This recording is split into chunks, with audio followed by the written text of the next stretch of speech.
I am so pumped to walk you through this today. We're diving headfirst into the ultimate 2026 infrastructure blueprint for transitioning into independent locum tenens work. Whether you're a physician just trying to escape the burnout of a rigid staff position, or maybe you're just exploring the incredible flexibility and earning potential of contract work, setting up your foundation right is absolutely crucial.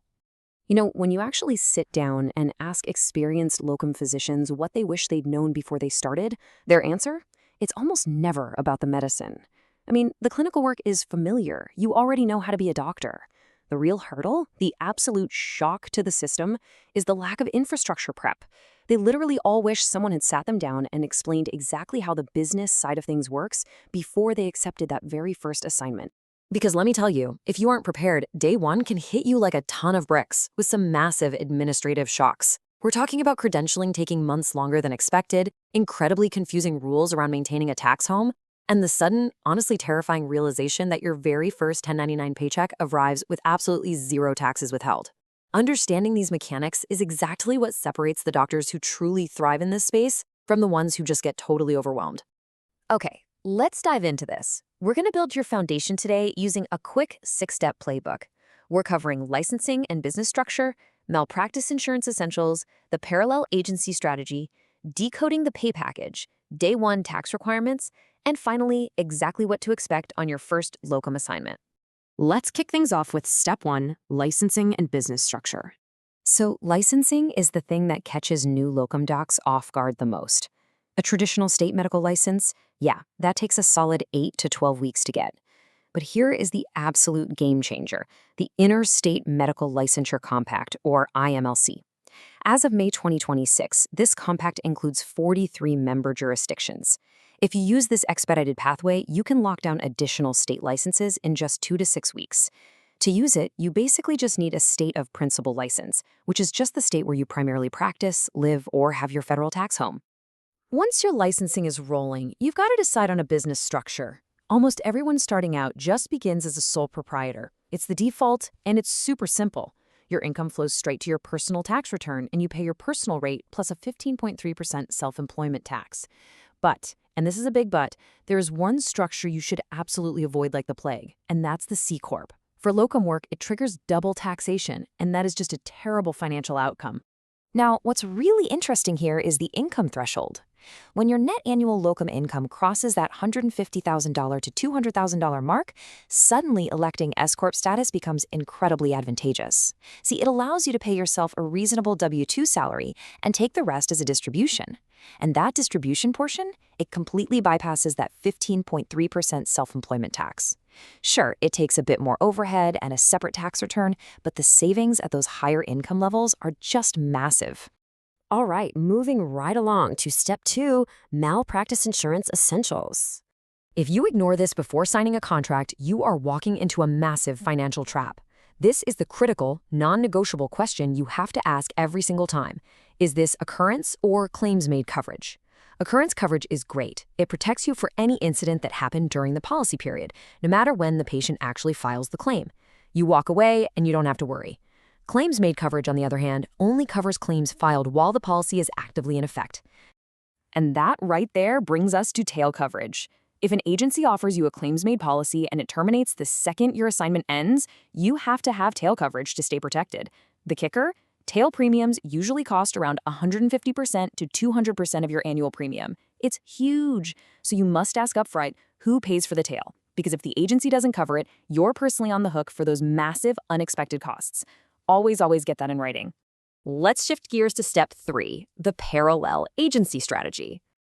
Relying on just one recruiter or agency is honestly one of the biggest strategic mistakes you can make. Instead, you want to use the parallel strategy. That means running 2 to 3 agency relationships simultaneously. By refusing exclusive agreements, you give yourself an immense amount of leverage. When agencies know you're looking at alternatives, they are way more motivated to find you the best assignments, and they'll negotiate way harder on your behalf just to win your time. Now, while you're vetting these parallel agencies, keep your eyes peeled for immediate red flags. If a recruiter pressures you to sign an exclusive agreement right out of the gate, walk away. If they get vague when you directly ask them about the malpractice tail coverage we just talked about, huge warning sign. And if they can't even answer basic questions about the standard rate range for your specific specialty in a target market, Well, they just aren't equipped to represent you properly. Next up is step 4, decoding the pay package. Locum pay is usually quoted to you as a simple hourly rate, but to evaluate offers correctly, you've got to zoom out and look at all the hidden components. Your hourly rate is your primary negotiating lever, for sure, but it's just the starting line. You need to confirm your travel scope, stuff like flights and rental cars, before you accept anything. And a massive rule of thumb here, always price your on-call time separately from your base hourly rate. If an agency tries to pitch you a bundled rate that includes call, that's a definite red flag. Oh, and don't forget that the malpractice policy they provide has a real dollar value, so factor that into your total package comparison. So the crucial point is really the hidden gem of the whole deal, the massive value of the housing stipend. This is where so many physicians totally undervalue their package. Think about it. A standard housing stipend of $150 to $200 a day, that adds up to roughly $5,000 to $6,000 a month. And the best part is, that money is completely tax-free as long as you meet one specific IRS requirement. And that requirement is maintaining what's called a tax home. A tax home isn't just the address where you file your taxes. The IRS actually defines it as a permanent residence where you maintain genuine, ongoing living expenses, and it's a place you actually return to between your assignments. If you decide to give up your permanent residence to just travel the country continuously, you lose that tax home status. And if that happens, those amazing tax-free stipends suddenly become fully taxable income. That dramatically changes the entire economics of your locum work. Which perfectly transitions us into step 5, day 1 tax requirements. Stepping into the world of independent 1099 contracting can make that first paycheck a little terrifying. Remember, you're an independent contractor now, which means absolutely zero taxes are withheld from your payments. Nothing. So you must follow this day 1 checklist. First, proactively save 25 to 35% of your gross locum income for quarterly estimated taxes to the IRS. Second, know that working in multiple states means filing in multiple states. You are definitely going to need a CPA. Third, establish a solo 401k before December 31st of your first year. And finally, track every single business deduction like CME, travel, and licensing fees literally from day 1. And this brilliantly illustrates the ultimate reward for getting that tax structure right. In 2026, the combined contribution limit for a solo 401k is an incredible $72,000. That is vastly more than regular W-2 employees are allowed to contribute. For an independent physician, this is literally one of your greatest tools for tax deferral and wealth building. Every single year you delay setting this up is a year of massive tax advantage that you can never get back. Finally, let's wrap up this blueprint with step 6, your first locum assignment. Let's move to and see how this builds into your practical, day-to-day reality. Before you even start, you've got to make sure your DEA registration is tied to the correct practice address for that specific state. And don't wait for your first clinical day to ask about EMR access or specific on-call protocols. Get all of that clarified up front. Expect credentialing to hit some delays. It always happens, so just build a buffer into your timeline. And as we just covered, set up those tax reserves the absolute moment your first invoice is paid. The truth is that first assignment is always the hardest. But once this foundation is laid, assignments 2, 3, and beyond, they go incredibly smoothly. Which leads us to this strategic gem. Long-term success in Locum Tenens isn't really about your clinical knowledge. It is entirely about your upfront administrative preparation.